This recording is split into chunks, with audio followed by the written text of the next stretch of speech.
Жұма мұсылмандар үшін қасиетті күн.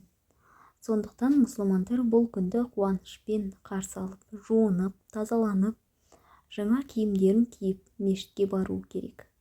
Пайғамбарымыз Алланың игілігіне сәлем болсын, былай дейді: егер кімде-кім дәрет алып, жұмаға келіп, үндеме құтпа тыңдаса, 3 күн артығымен сол жұмадан келесі жұмаға дейінгі күнәлары кешіріледі.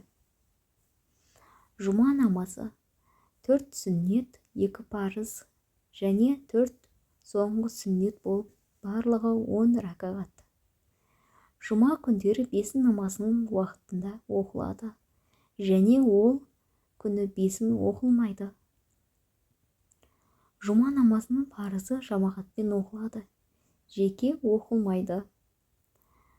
Жұма намазының парыз болу үшін мұсылман ақыл-есі дұрыс, балиғат жасына жетуі керек.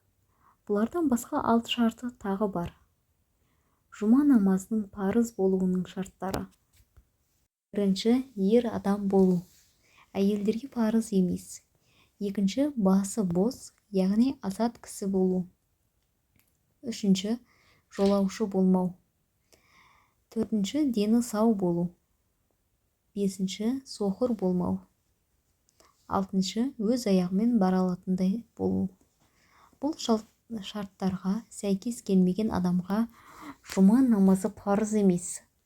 Бірақ мұндай адам мешітке барып жұма намазын оқитын болса, сол күнгі бесін намазының орнына есептеледі.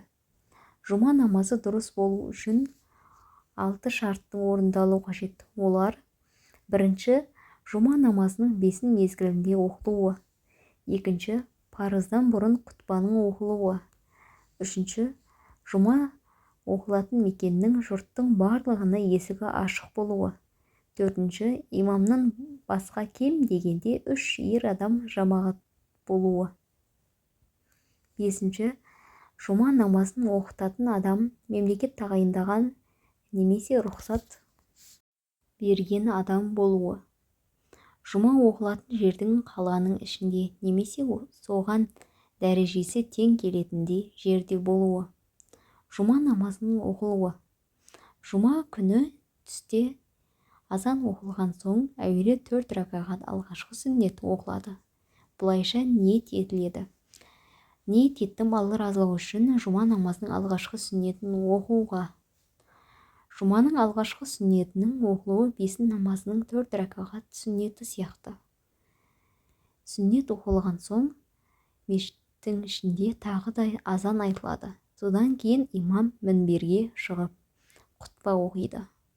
Құтпа біткеннен кейін қамат айтылып, жұманың 2 ракағат парызы жамағатпен оқылады. Имамның артында тұрған жамағат былайша ниет етеді: ниет еттім Алла разылығы үшін жұма намазының парызын оқуға, ұйыдым осы имамға.